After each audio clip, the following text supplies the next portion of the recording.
Students, you are on Ruchi's English and we are taking our class 12th English compulsory main textbook Flamingos third lesson. The name of the lesson is Deep Water. तो about the letter पढ़ लेते हैं. William Douglas 1898 to 1980 was born in main Minnesota. Main Minnesota में इनका जन्म हुआ था. After graduating with a bachelors of arts in English and economics he spent 2 years teaching high school in Yakima. इन्होंने bachelor arts English और economics में bachelor होने के बाद में याकिमा में 2 साल टीचिंग का स्कूल टीचिंग किया, हाई स्कूल में टीचिंग की. However he got tired of this. हालांकि वह उससे थक चुके थे इस चीज़ से. And decided to pursue a legal career. और उन्होंने फिर यह फैसला किया कि कानून में करियर बनाएंगे. ये फैसला किया उन्होंने, legal career. He met Franklin D. Roosevelt at Yale and became an advisor and friend to the president. वह येल में फ्रैंकलिन डी रूजवेल्ट से मिले और प्रेसिडेंट के सलाहकार और दोस्त बन गए. Douglas was a leading advocate in individual rights. Douglas जो है व्यक्तिगत अधिकारों के जाने माने वकील थे, यानी वह व्यक्ति के अधिकारों के वकील थे. He retired in 1975 with a term lasting 36 years and remains the longest service justice in the history of the court. वह 1975 में 36 साल के कार्यकाल के साथ रिटायर हुए और कोर्ट के इतिहास में सबसे लंबे समय तक सेवा देने वाले जस्टिस बने, यानी न्यायाधीश बने. The following excerpt is taken from of man and mountains by William O Douglas. ये जो पार्ट है, एक्सेप्ट यानी एक बड़ी बुक का जो पार्ट होता है उसे एक्सेप्ट कहते हैं. यह मैन एंड माउंटेन्स उनकी जो बुक है उसका एक छोटा सा भाग है. It reveals how a young boy, William Douglas, nearly drowned in a swimming pool. ये बताता है कि कैसे एक छोटे से लड़के के रूप में विलियम डगलस जो है वह एक स्विमिंग पूल में लगभग डूबने ही वाले थे, लगभग डूब ही चुके थे. In this essay, he talks about his fear of water and thereafter how he finally overcame it. इस लेख के अंदर वह पानी से के अपने डर को बात करते हैं और उसके बाद में वह कैसे आखिरकार उस डर को ओवरकम कर पाए, यानी उस डर को जीत पाए, काबू पा पाए. Notice how the autobiographical part of the selection is used to support his discussion of fear. ध्यान देने की बात है कि कैसे इस लेख के ऑटोबायोग्राफिकल यानी जो आत्मकथा रूपी जो भाग है हिस्से में का इस्तेमाल करके डर पर उनकी चर्चा को सपोर्ट करने के लिए यह लिखा गया है. तो ये जो लेसन है वह डर और उसको ओवरकम कैसे किया जाता है, या विलियम ओ डगलस ने उसको किसका डर था और उसको किस तरह से ओवरकम किया या काबू पाया उस डर पे, ये जो है इस लेसन के अंदर बताया गया है. अब notice this words and expression in this text. इस टेक्स्ट में जो वर्ड्स और एक्सप्रेशंस आए हैं उनको अपन देख लेते हैं. And infer their meaning from the context. और जो संदर्भ आगे आने वाले हैं उसमें से इनका मीनिंग जो है वो हम निकालेंगे. ट्रेचरस का मतलब होता है धोखेबाज, ठीक है ना.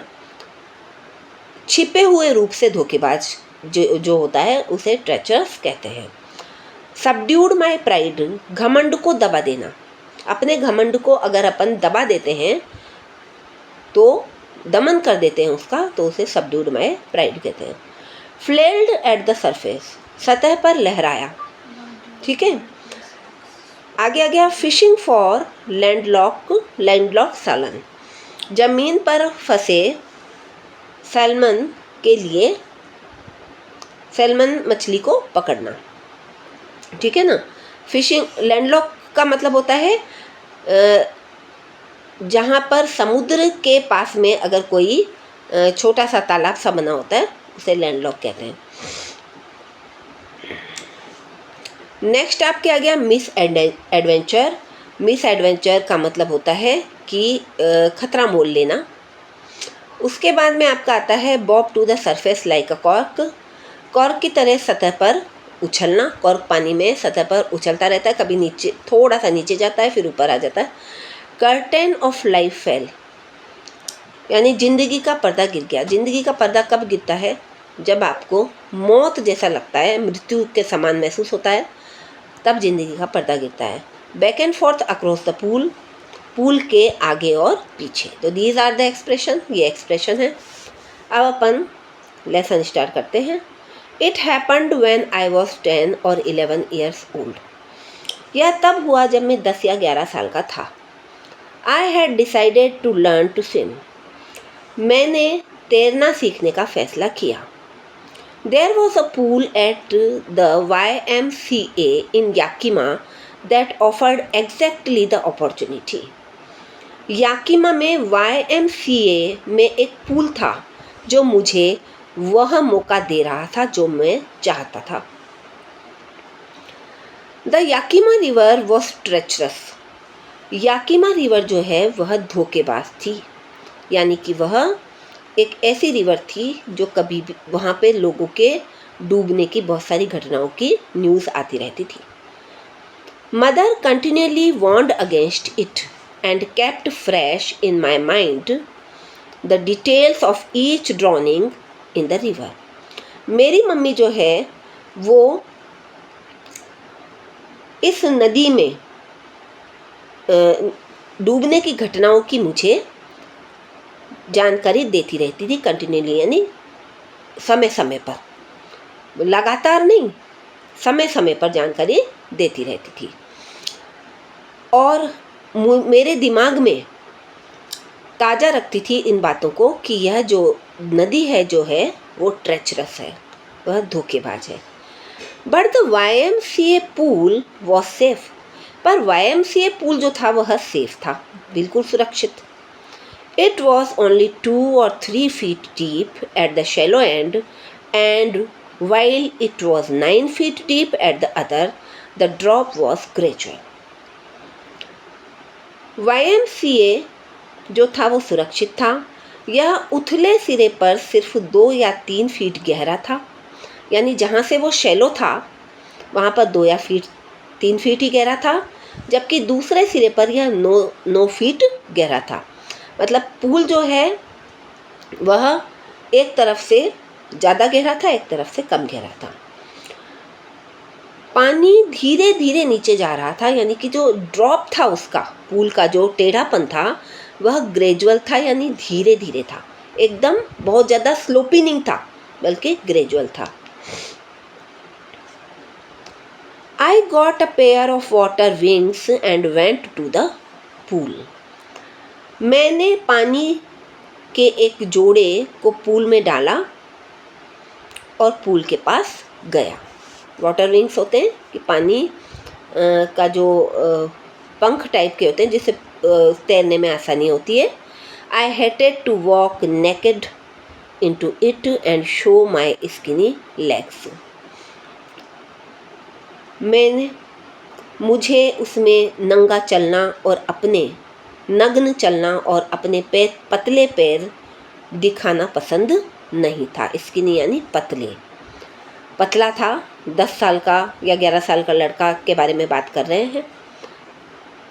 But I subdued my pride and did it, लेकिन मैंने अपने घमंड को जो मुझ में था कि मैं अपने आप को इस तरह से नग्न नहीं होने दूं, तो वो घमंड मैंने दबा लिया। सबड्यूड यानी दबाया।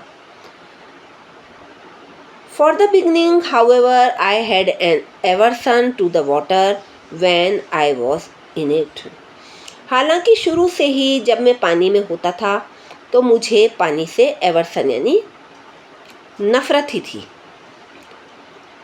अब ये एक कहानी और है। तो ये कहानी आपको ले जा रही है कि पानी से आखिर नफ़रत जो ऑथर है उसको क्यों हुई, नरेटर को क्यों हुई। This started when I was 3 और 4 years ओल्ड। यह वहाँ से शुरू हुआ जब मैं 3 या 4 साल का था। तो hope you understood this page. We will be back with another page of this lesson. Bye.